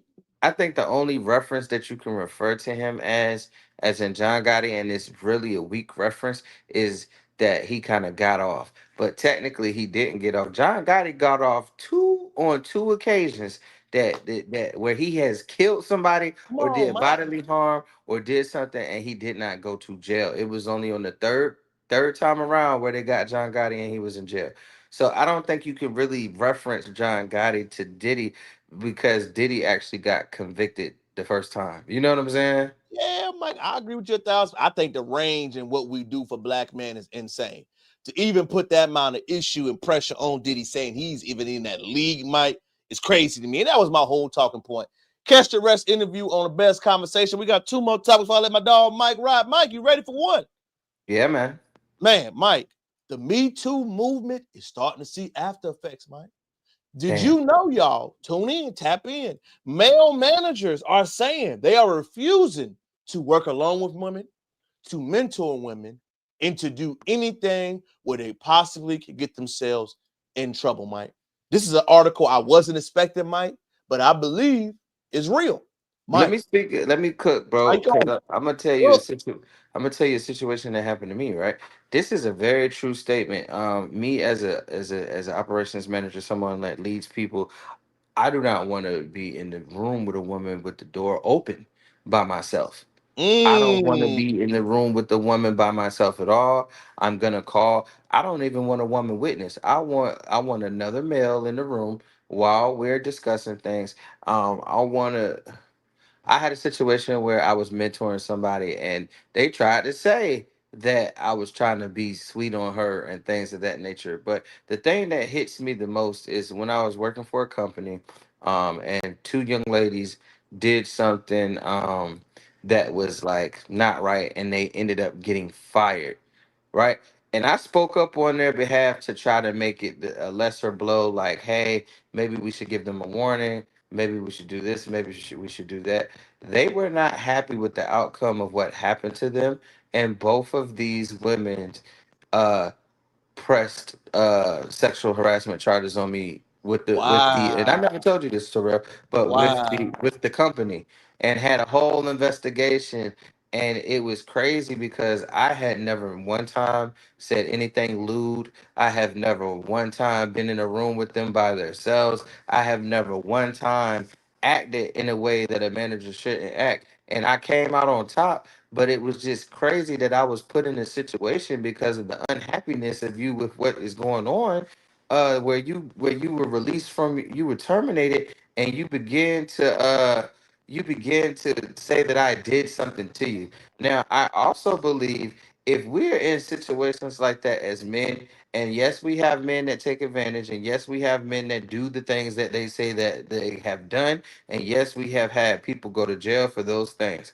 My thing is this: if you wrongfully accuse somebody of something so serious like that, I do believe there should be a backlash. I do believe you should get time. I do believe you should go to jail. I do believe you should have to pay that person some type of restitution due to the fact that you put them in a fucked up situation. Because they were ready to fire me off rip. Ready to fire me, ready to have me hemmed up. Not only could that have fucked me up professionally, but if they would have went further with it, it could have fucked me up on some. And it was two women. They convoluted with each other, and they was like, "Yep." One girl was like, "Yep, I heard him do this, and yep, he did this to me." And the other girl was like, "I saw it." If it wasn't for my character, if it wasn't for me being an outstanding person, if it wasn't for me always playing things by the book and always having somebody of the male sex orientation in a room with me while I talk to them, or I never pulled them to the side, I always talked to them at the on the floor of the warehouse. Like, I never asked nobody come in my office, let me speak to them. If I'm gonna write you up, hey, here's a witness, here's Terrell. I'm writing you up because of this, and this, and we're doing this on the workplace floor. But if it wasn't for me being in good standing, it could have went left at any moment. I do agree. I think, man, what happens, Mike, people don't understand. When the pendulum is open, it overcorrects. So the overcorrection has happened, Mike, with your story, and your story is not normal, Mike. The Me Too movement was so strong that some women got to skate by telling accusations. Now, fellas have adjusted. The pendulum has swung back to say, yeah, I ain't being by myself. Yeah, I'm not even mentoring young women now. So now the young women have to pay for the discrepancy that the elder generation did because they wanted to take advantage. We And are not in third everybody wave. was taking advantage, but the ones that were, it Word, like, you Mike. don't know once. Yeah. Like I keep preaching tonight, bro. It's not the act; it's the accusation. Well, Mike, you got to understand, we are in a world now that an accusation to get you. And men have adjusted. That's the only thing I don't think most women have understood. Is two major milestones that have happened in our adult life, Mike. Three, when you look at it. Me Too, COVID. You know who the third one is, Mike? The women don't like to hear? What's up? Kevin Samuels. Oh yeah, that nigga. The People goat. don't realize the mentality shift that has happened in real time that has affected all men to make us move completely different. Remember, Mike, there was a culture to be nice to women, to not be rude, to not say something out in public. It's over with now. Guys express themselves. They are saying openly, Mike, I ain't mentoring young girls. Mike, do you think that could have been possibly said 10 years ago? Nah, then it would be sexist. It would be Now, Mike, men are right about it. I'm not mentoring no young girl because I don't want no case. And Mike agreed. Bro, I agree as a leader, right? Now, I agree, Mike. you would have to strategically, you would have to,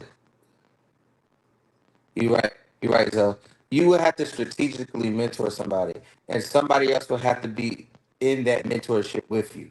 I agree, Mike. But Mike, you got to think about this. If the barriers are that strong to even get mentorship, Mike, do you know how many women are going to be hurt in the workplace now? Think about it, Mike. You If got all to of those things do all of those things, this is not it's not a fault, anybody's fault, Mike. But if it's circumventingly in a man's mind to do all this just to try to give you gain, how many are gonna be like, nah? 85%. 85%, Mike. So you have 85% of men not even gonna say we're not even gonna play that game. I'm not even gonna risk my livelihood. That is detrimental. And what we don't see, Mike. Go ahead. I was gonna say, I'm gonna be 100 with you, bro. After something like that, it took me a while to even excuse Bless you, man. Bless you. It took me a while to even like talk to the women on my floor, bro. Like I ain't even saying hello because somebody said the way I said hello made them feel like I was trying to talk to them, bro. And that's the thing they don't understand, Mike. Now the culture is most young men feel the way you feel, Mike. And they do. And that's the sad part for most young ladies. Mike, it was a report given out today, Mike, between the ages of 18 and 25, Mike. What was the percentage would you guess young men have never approached a women, if you had to guess? I posted it this week. I say between 75% and 80%. Yes, Mike. Have never approached a woman. Well, it's also because when you try to politely approach somebody, you could even say somebody is very nice looking, just giving a compliment. And now I got a nigga, don't talk to me. But we have as men, we have hounded women, we have berated them, and we have not treated them delicately enough in a situation of courting. No, no pushback, Mike. When we say it, now it's overcorrected. Now, Mike, the young boys, they're going to step all the way back.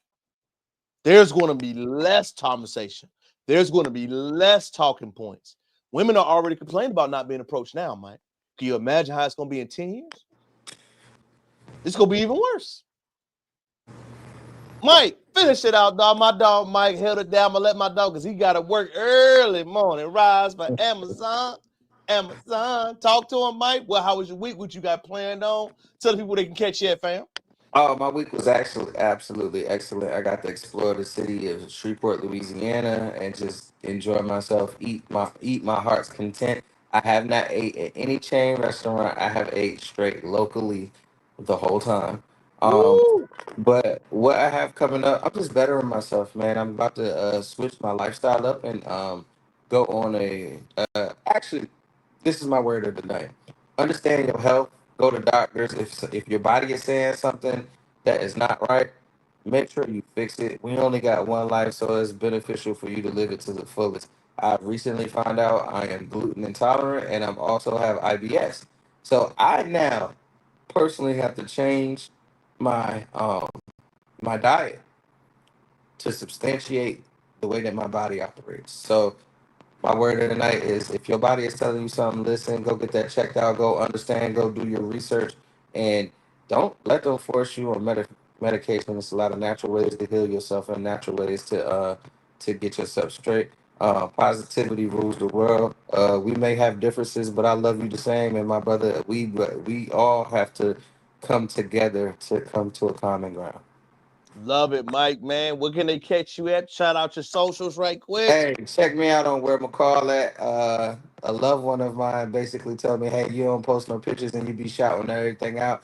You need to go ahead and revamp. So I will be revamping. I will be posting. I will be making the scene a little bit better for everybody else. That's Instagram. Find me on Michael McCall on Facebook. My dog, Mike. Until next time, see you next week, family. We'll chop it up. Until Mike, peace. As my dog Mike said, catch him on all his socials, man. You can catch him all the time, man. To end tonight's live, I got one more slide that I wanted to show y'all that I thought was truly heartbreaking, man. There has been a drug scandal, right? Going on right now as we speak. And the drug scandal happened across where over 20,000 supplements have been issued. And what they have been saying is that this drug lab has had convictions drop more than 20,000 men. Damn. Peace to you, Crystal. And these drug labs have shown that they've been tainted, false information, yada, yada, yada. So I want y'all to think about this for a second. You got people going to court, paying for attorneys, fighting legal battles, beef, doing what they got to do, and you actually have people out here giving bad drug samples.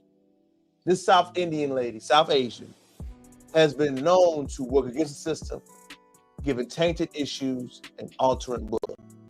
This drug scandal right here should be historic, man. Not only do we have the Justice League we have to fight against, not only we have the Innocence Project, we got to start making sure laboratories are on point. I believe this story is important because a lot of times we see stuff like this, we don't tap into it like we should. This story should be nationwide news, nationwide headlines, and everybody needs to know when you fight a legal battle, remember, we don't have a court system. We don't have a justice system. We have a court system. The money will get you freedom. Who you battle against will earn your legacy. You ain't got to believe me, man. I want you to keep reading, stay educated, and stay abreast to what's going on. Because all of these stories right here are heartbreaking, man. And it's heartbreaking because they are affecting man's life in real way. Read the story, read it in a week, study it, stay in tune with it. Also, man, I feel bad for this also other story, y'all. I know y'all might have seen it this week, man. They've been making a joke of it. But have y'all seen the CEO, sorry, right quick, the CEO's lifestyle's going viral, man. I'm going to play a video right quick. One last segment, man, that they are making a fun outing about this, man. Pay attention.